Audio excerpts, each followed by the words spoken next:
Okay my dear students, let us start idioms जल्दी से। First idiom की तरफ देखिए, the bone of contention. The bone of contention क्या होता है? तो बोन ऑफ कंटेंशन का अर्थ होता है कि झगड़े की जड़। यानी आप किसी के साथ लड़ाई कर रहे हैं, लेकिन what is the cause of that quarrel और डिस्प्यूट, क्या कारण है उस झगड़े का, तो उसे कहते हैं बोन। ठीक है, तो जड़ क्या होगी? Bone. A piece of land is the bone of contention between the two sisters, यानी दो बहनों के बीच में जो बोन ऑफ कंटेंशन यानी झगड़े की जड़, वो क्या था? वो था एक पीस ऑफ लैंड, एक ही पीस ऑफ लैंड। अगला क्या है? To pick a bone with someone, यानी आप एक बोन खुद आप उसे डिस्प्यूट करने के लिए, अगर आप किसी से झगड़ना चाहते हैं, you want to have some dispute with someone, तो आप खुद ही उस हड्डी को उठा रहे हो, आप ये समझो। तो you should not pick a bone with him over petty matters, यानी छोटे छोटे मैटर्स पे आपको पिक अ बोन नहीं करना। तो पिक अ बोन क्या हो गया? आपको डिस्प्यूट नहीं करना, आपको लड़ाई झगड़ा नहीं करना। तो पिक अ बोन बन गया आपका विद समवन ही के साथ ही करोगे ना, विद समवन है, लेकिन मेन जो आपकी इडियम इसमें क्या है? Pick up bone. ठीक है, वो आप भी कर सकते हो, यू शुड नॉट पिक, या one should not pick a bone with him over with anyone over petty matters. अगला क्या है? To be in good books, दूसरे की गुड बुक्स में रहना। तो कैसे? We should be in the good books of our elders. तो to be in good books का मतलब क्या हो गया? यानी कि उनकी फेवर में रहना। ठीक है, ओके चलिए, to be in bad books. अब इधर आपने पढ़ा to be in good books, अब आप पढ़े to be in bad books, यानी कि किसी की बैड बुक्स में रहना, यानी कि डिसफेवर में रहना। एक तरफ था फेवर, एक तरफ है डिसफेवर। तो डिसफेवर के लिए क्या कहते हैं? Students who are not serious about their studies, जो अपनी पढ़ाई के प्रति सीरियस नहीं होते, are in the bad books of the teachers, वो अपने टीचर्स, अपने एल्डर्स, अपने पेरेंट्स की बैड बुक्स में होते हैं। उन्हें पता होता है they will never favour you, अगर उन्हें ये पता लगेगा कि आप पढ़ाई नहीं कर रहे हो। तो बैड बुक्स में नहीं रहना, आपको किस में रहना है? फेवर में। अगर आप करना चाहते हो सबको अपने, तो you should be in the good books of all. ठीक है, तो you should study hard for it from the bottom of one's heart, किसी के बॉटम, यानी आप वंस हार्ट यानी जेन्युइनली, यानी कि जेन्युइन आप पर्सन, यानी कि सच्चाई के साथ आप ये कार्य करते हैं, तो आप उसको कहते हैं from the bottom of one's heart, दिल की तह से।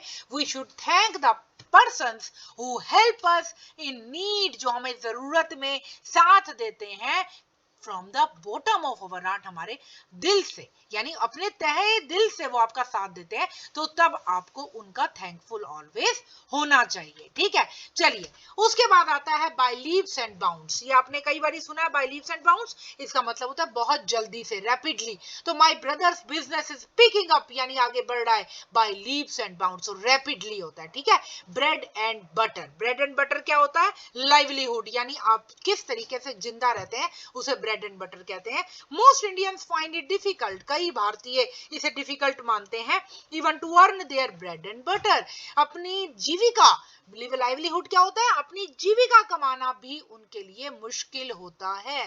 To break out, break out क्या है? यानी कि कोई चीज स्टार्ट हो जाना। ठीक है ना, cholera has broken out in the city, has के बाद क्या लगा रहे हैं? Third form, has broken out. To के बाद क्या आती है? हमेशा फर्स्ट फॉर्म, तो टू ब्रेक आउट, तो कॉलेरा ब्रोक आउट हो चुका है इन द सिटी में, इसलिए हैज प्लस थर्ड फॉर्म आया। कॉलेरा क्या है? हैजा, फैल चुका है सिटी में, यानी कि कोई चीज शुरू हो चुकी है, उसे ब्रेकआउट कहते हैं। टू ब्रेथ वंस लास्ट, अपनी आखिरी सांस लेना। My friend's father breathed his last on Monday after a prolonged illness, लंबी बीमारी के बाद उन्होंने अपनी अंतिम सांस ली। To bring about, the new principal has brought about many changes in our college, यानी ब्रिंग अबाउट का मीनिंग आप क्या समझेंगे? That is to happen, to cause, कोई कारण की करना, यानी नई प्रिंसिपल ने कई कारणों के साथ कई चेंजेस कर दिए हमारे कॉलेज में। तो ब्रिंग अबाउट क्या हो गया? कि आपने किसी चीज के लिए कोई कार्यरत होके उसे चेंज करवाया। ठीक है, कारण से।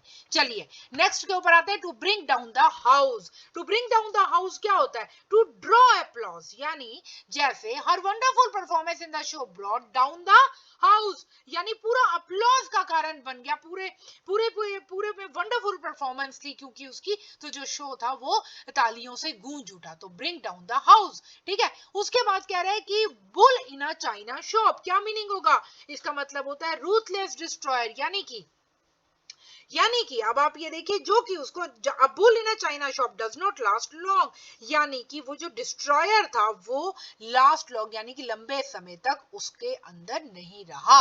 तो यानी कि जो डिस्ट्रॉय करने वाला है वह लंबे समय तक वहां टिक नहीं सका। तो बोल लेना चाइना शॉप यानी कि डिस्ट्रॉय करने वाला, ठीक है। To burn the candle at both the ends, एक कैंडल को आप एक तरफ से जलाते हो लेकिन यहां पर आ गया बोथ द एंड्स यानी दोनों तरफ से कर रहे हो, इसका मतलब आप वेस्ट करते हो मनी को या हेल्थ को क्विकली, ठीक है। If he Burns the candle at both ends he will soon be ruined, यानी अगर वो बहुत तेजी से पैसा उड़ाएगा तो वो बहुत जल्दी नष्ट हो जाएगा। To burn the midnight oil, midnight oil का क्या मतलब होता है? टू वर्क हार्ड, यानी अगर आप वर्क हार्ड करेंगे तभी आप मिडनाइट ऑयल होगा ना, तो उसका मतलब है कि to burn the midnight oil का मतलब क्या है कि आप दिन रात अगर आप कड़ी मेहनत करेंगे तभी आप उसमें कुछ प्राप्त कर सकेंगे। One has to burn the midnight oil in order to do well in the IAS examination, यानी वो उसने एक व्यक्ति को देर रात तक पढ़ाइयां करनी पड़ती है अगर वो आईएएस एग्जाम को पास करना चाहता है, ठीक है। उसके बाद टू ब्रिंग अबाउट देखिए कि टू ब्रिंग अबाउट का मीनिंग ये है कि sorry, to buy and buy, everything will be all right by and by, इसका मतलब क्या है कि हर चीज आपकी buy and buy का क्या मीनिंग आप समझोगे? before long will be all right by and by, यानी हर तरीके से आपकी हर चीज before long से पहले वह सही हो जाएगी। आगे चलिए नेक्स्ट। ओके अभी आप इतना अच्छे से लर्न कीजिए, फिर मैं आपको नेक्स्ट में इसको और क्लियर करूंगी।